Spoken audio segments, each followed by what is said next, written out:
Welcome to the Sacramento Startups Podcast. My name is Jeff Bennett. I'm the co-founder of Startup Sac, and with me today I've got a serial entrepreneur in the Sacramento region, Sedale. So welcome, Sedale. Before we dive into your latest startup, Egeria, let's start off with you giving your background about yourself. I know you've got several startups, entrepreneurial enterprises under your belt, so give us a little background about what Sedale's all about, where it comes from, why he's into entrepreneurship, and then we'll launch into Egeria. Awesome. Yeah. So I actually started my first company here. Actually, is called Guerrilla Digital, and we specialized in building business intelligence tools, websites, creative work, that kind of thing. And so I've always had a passion to kind of be my own boss, do my own thing. And so that's really at the core of why I love being an entrepreneur, is just being able to be in control and be able to pursue the things that get me excited and stoked to be up in the morning and working till 4 a.m. in the morning as well. So that's really the drive behind it. But yeah, so happy to be here in Sacramento. We've had some really good successes here, building Guerrilla Digital, building a media company called Reverent. We had a startup called Carbon Blue that's still in existence, and those founders are off doing their thing. So yeah, we love it here, and yeah, happy to be here. Yeah, and we interviewed you, I think a couple of years ago for Carbon Blue, so check back a couple of years ago on the podcast for that episode. But you've recently launched within the last year or so, I think, right? Egeria. So tell us a little bit about what Egeria is, and then we'll talk about how that idea came about, the needs, and what it's doing for the customers here in Sacramento. Yeah, so our mission at Egeria is to democratize public funding. So what we've done is we've actually taken and consolidated all of the public funding opportunities in the United States. So our beachhead is the state of California. Specifically, we've focused on Sacramento and Fresno and Stockton, kind of this region, our region here in Sacramento. And as we expand, our goal is to expand nationally and have all of the opportunities across the United States, of course. Right now we just have kind of federal, state, and local here in the state of California. So when you say democratizing, what exactly is your product, and who's your customer? Yeah, so what we do is we've aggregated all these opportunities, and then we use machine vision and computer learning to actually read through the PDFs and the grant applications that come out. Yeah, and so that's at the core of this. Is when you go to find grant funding right now, you might go search on a state website. Maybe you'll look at the CEC or the ARB, but there's no aggregated spot where you can find all of the grant funding in the state of California. It doesn't exist. Wow, that's amazing. Until now. So yeah, did that come about? Did the idea to do this come about because you had a pain point where you were trying to find a grant and you had the pain of doing all that, and so you said, "Well, why don't I make that?" Or yeah. So at Carbon Blue, we were lucky enough to win a grant from the CEC. CEC being the California Energy Commission. Okay. And so we were lucky enough to bring that money into the company, and it was very useful in building out our MVP and getting us the seed funding that we needed to move forward with the company. But it was at the same time a terribly onerous process. It was very complicated. There was a whole other company that had to come in to actually do a lot of the administrative work and handle a lot of that. And so we just identified that as a really specific pain point. We're like, this is terrible. And so as we were in retrospect looking back at it, we're like, hey, I bet we could fix that. And that became, that spark of passion kind of became what is Egeria now, is a really streamlined way for people to not only connect to funds, but to actually manage that relationship with the agency in a way that doesn't require the kind of hair pulling and overhead that we ended up spending on our first grant. And anybody who's gone through the grant process knows that it's a hair pulling process for sure. So you've launched, and you're live now. Just recently went live with it, right? Yeah, we took it live 2 weeks ago. We've got some great nonprofits and other folks on there. I know we're in the process of onboarding Startup Sac, in fact. So we're really excited about that and hope to have some good success stories to tell about grants we're able to connect you with, grants we're able to connect other folks in the region with.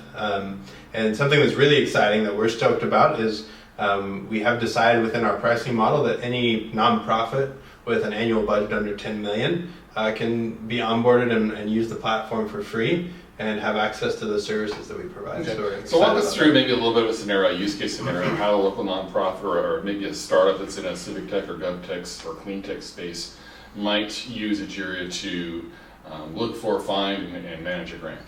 Yeah, so I have a perfect real-world case for you. We have some folks we've been talking with in the Central Valley that have a technology in the ag space and in the water space, but they don't really have any seed funding, and they're trying to figure out, hey, how do we take this from something we've developed in the lab and kind of conceptualized and prototyped to an actual demonstration project where we can put it in the field and get funding to have research people on it and get funding to have, build out our team and understand the marketplace and all that. So especially companies like that are working on some really tech-heavy kind of product in their startup, they can really use an extra $500,000 or $350,000, and those kind of grants are widely available, especially in that space. But even a nonprofit, depending on what space they're working in, they frequently have, maybe 1 or 2 grant programs that they go back to all the time, and they kind of use that one over and over again. But they're often missing out on 10 or 11 other grant programs that they could potentially stack on top of that one and do so much more and have more impact. So we're really excited about the ability to amplify impact around startups and also around nonprofits. Are you kind of targeting the clean tech, the heavy tech industry, like clean tech, ag tech, and med tech? I know there's a ton of those in like the UC Davis, coming out of UC Davis, heavy tech stuff that could really use grants, SDTR, and what's the other one? SBIR. Seems like a natural fit to be able to target them. Yeah, that's definitely part of our beachhead strategy here, and getting early validation from our customers is reaching out to those folks and seeing what works. And we've made a few initial sales, and we're starting to see a lot of traction with those folks. So we're excited about that. In fact, we're going to be putting on a whole kind of workshop for the entirety of the Blue Tech Valley Accelerator in Fresno that also has a lot of that kind of ag and med tech, heavy tech startups there. And so we're going to be working with them to actually onboard and work with their startups and support them in that space. So yeah, that's kind of our initial target, although we have data on literally every grant program in the state of California, which is pretty exciting. So we're able to support anyone who's coming to the table and can use some of those grant funds. You mentioned customer validating your model a few minutes ago. So talk about how you did that. What was that like? How did you validate this is going to work? You had a viable product and business model here. So we're lucky enough to have a really robust network. We have an awesome group of advisors. We have an exceptional group of just folks that are in our sphere of influence that work in this space. And so what we've started doing, what we first did was we drew up the platform in XD, so just a wireframe prototype, but that's live. And then we took it around and we did, probably about 60 different customer interviews where we sat down with folks that we know this space and have it really dialed. And we said, hey, look at this, tell us what you think.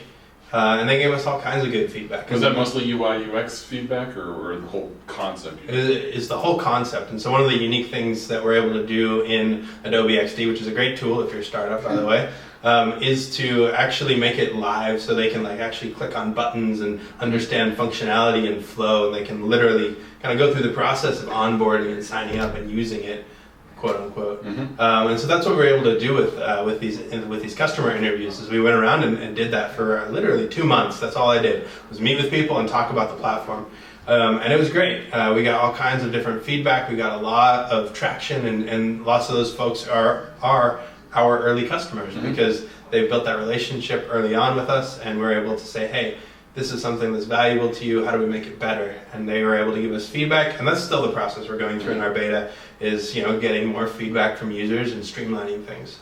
So this is your initial launch. I assume you've got additional functionality that you want to add at some point. So do you have a time frame on what's next, I guess is where I'm going with this, is what's next for Egeria, what's coming up in the next few months, what's next year kind of thing? Yeah, so one of the things we're looking forward to doing is we have sketched out and built out the feature set of basically TurboTax for grants. Imagine that. Imagine being able to not only find the money and manage it, but also to do the reporting and invoicing and be compliant and ensure that you're audit proof and everything else. So we're looking forward to rolling out that feature within the platform and really making the platform a one-stop shop to manage public-private partnerships. The other thing that we're doing is we're actually taking the data, the usage data off of the platform and modeling that into data products that we will then be selling to folks like the California Department of Research and folks like McKinsey, Deloitte, consulting additional firms. revenue streams. Yeah, there's really a lot of rich, valuable data because no one's properly mapped the public funding ecosystem before. You go off and ask any agency how much they spent on grants, they might be able to tell you, they might not. But if you ask at a state level, if you try to get some resolution in terms of understanding where the money's going, they don't have any idea because it's just so much and no one's built anything to track it. And so that's kind of the vision for us is to truly democratize the process, to make it transparent. In as much as we can do that, we're really excited about that, being able to deliver that kind of insight to both the public as well as agencies and folks who are, they're genuinely trying to do a better job of deploying grants to disadvantaged communities and, engaging veterans and engaging other groups of people who are underrepresented.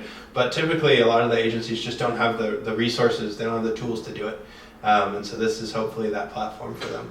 What about tools? What comes to mind for me, having submitted several grants and only gotten one, what about tools, resources to write the grants? Or is there access to a directory of grant writers? Because that's a very niche specialty that you really need to be successful in getting these grants. Anything there that you're working on? Yeah, we are actually. So we have a close partnership with one of the nation's premier grant writing teams. Okay. And so we're kind of in early discussions with them about how we might formalize that. But we also one of the unique things we're working on internally with the platform as a data tool is the ability to capture and store things like a qualification statement and other bits and pieces, resumes, that kind of thing, so that when you go to apply, you at least have a lot of the background work is already in place, right. And so you can just click and it's all generated for you, and then you just have to worry about the nuanced stuff and the actual meat of the proposal. So you can be a one-stop shop for getting grant, for finding, writing, applying, and managing grants, basically. That's the goal. Yeah, that's the goal, is to make it as simple and as straightforward as possible. Because the real purpose of this is to make the partnership, the public-private partnership, function and be ideal. And when it's the poor universities, 40% sometimes of the grant funding goes straight to overhead. And it's not because they're trying to, skim money from the government. It's literally, that's the amount of money it takes out of an award to manage the award because of the bureaucracy. Right. It's ridiculous. Right. And so we could be doing so much more with, this is our tax base. These are our revenues that can be invested in our communities more efficiently. And so that's at the heart of what we want to do, is make that relationship as frictionless as possible so that you can focus your budget on actually achieving new advancements in cancer research or new clean technology or new tech for water. That's way more important than trying to figure out how to pay all of your grant managers. So one of the things that really resonates with me about Egeria is we're here in the capital of the fifth largest economy in the world, and we should be, and it's often touted by officials here, the government people, that we should be a leader in civic and GovTech, and yet we don't see, Laura and I don't see a lot of startups focused on civic tech and GovTech, and here we see a great example of a civic tech, GovTech startup. So I'm really got big hopes for what you guys can do here. So lessons learned. What have you learned along the way? What's been some of the biggest challenges of launching this, and some of the biggest wins you've had? Some of our biggest challenges have just been around really, in part, some of the machine learning and actual computer vision tech that we've been developing is very specialized. So that's actually been quite the technical lift. Are you guys doing that yourself? You're outsourcing? We're doing it ourselves. Wow. That's not my role. But we have an excellent CTO. His name's Hunter Peterson. And he leads our development team and leads that. And so we have engaged in different conversations with a couple different consultancies around machine learning to help move that forwards. And so I think kind of the lesson out of that has just been that sometimes you do need to rely on the community and resources that are out there around you to move this stuff forwards. And we're very excited to be able to work with resources that are coming out of national labs and people who are working at this very high caliber. And so that's been great. And all that stuff is really readily available. You know, we're close to Lawrence Livermore, we're close to Berkeley, we've got UC Davis right in our backyard, like it's right there. So all these great resources regionally that are available to us have been exceptional in moving this forwards. And then there is a great, you know, raising funds is always something that's a challenge. And so we've been able to rely on a good group of angel investors, and we'll be raising some more funds here in the near future. So you already have some investors in Egeria? Yeah, awesome. We do. Yeah, we raised a pre-seed round at about 100K, and then we'll be raising a Series Seed here in the near future. Awesome. Yeah. Awesome. So what do you need to grow? I mean, you've got a lot of plans for new functionality, and what do you need to grow and take it to the next level? And in addition to funding. Yeah, the big thing that we're looking for right now is we're currently in the process of just kind of engaging our core customers and generating those kind of sales and onboarding nonprofits and that kind of thing. And so one of the things that we're going to want to be able to do as we grow is hire some more people. So we're certainly looking for just kind of human capital who can operate in the space and at the level that our team operates. So that's been good. There's a lot of good resources here in Sacramento around that, and so. Any particular skill sets you're looking for? Particularly, you know, people who can develop, so developers, as well as people who can work in government sales, which is kind of a specialized space. But luckily, we're in Sacramento, which is a perfect place to hire people who know the government. You know, and so once again, it's a great region to be. You know, the things we want are here. The things we need to grow are here in Sacramento, especially as a GovTech startup. Any particular developer tool set you're looking for full stack, or is it hardcore AI and machine learning kind of guys, it sounds like? Yeah, so we have one hardcore machine learning guy, and we are looking for more, but we actually need more full stack developers as well. Yeah. So anybody in the full stack community here who's listening, check out Egeria. So you said anybody who does want to find you, how can they find Egeria? I guess we should tackle that next. Website, online presence. Yeah, so egeriaresearch.com, EGERIA research.com.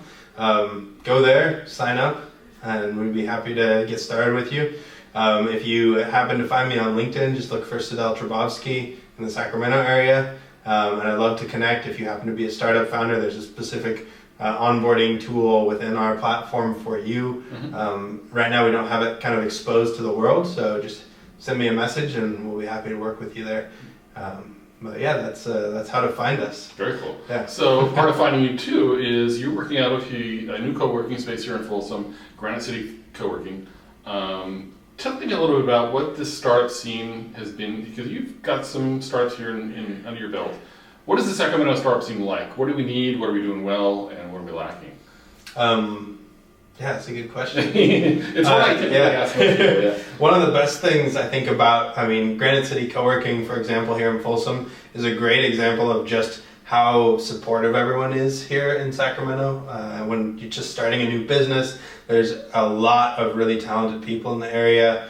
I was actually talking to one of the folks here. I think it's one of the effects of moving away from the Bay is you need to be better at your job. There's more opportunity and just more money kind of flowing around in the Bay Area. And out here in Sacramento, there's less of that. Not to say that it's not there, but there's less of it statistically. And so you have to be a little bit better because you need to like rise above and like hit those levels of excellence that you need. And so one of the benefits of that is everyone here to a person is exceptional at whatever they're doing. They're great, very intelligent, very nice. That's one of the other benefits. Everyone's so nice and approachable. They help each other out. We have a great Slack community we've developed here, and even though everyone's sometimes really busy, if you put something in the channel and ask for some feedback, you'll get a lot of good responses and insightful, real thoughtful responses about what you've got going on. So that's super helpful. I think that's one of the sense of community. Yeah. Okay. Yeah, I think that's one of the best things. And then just the region here too. You've got the river. You've got just the amenities out here are exceptional. So I think that's one of a lot of the good things that are going. Some of the things I'd love to see more of is just more investment in local startups by the funds and the folks who are here. I know that there's quite a few groups that do a very good job at advocating for startups here and investing in startups, but I'd love to see more of it. And I think that's we all would, yes. things, But yeah, I think that's one of the things probably Yeah. that could be better. All right. Yeah. Yeah. So we want to thank you for your time. Anything else you'd like to share about yourself, Egeria? Anything? Shout out to anybody? Just a big shout out to Granite City Coworking. This is where we've headquartered our offices here for Egeria. It's exceptional. Come check it out. It's right here in Folsom on Sutter Street. So come check that out, and definitely reach out to me if you're a startup looking for some funding, or if you're a nonprofit and want to get connected to grants. We're here to help. Yeah, startups definitely need to check out the grant opportunities in addition to just investors, and that's something we try to promote more. So definitely take advantage of Sedale's offer there and check them out for grant funding opportunities. Sedale, thank you for your time. Appreciate it, and best of luck. Thank you, sir. Appreciate it.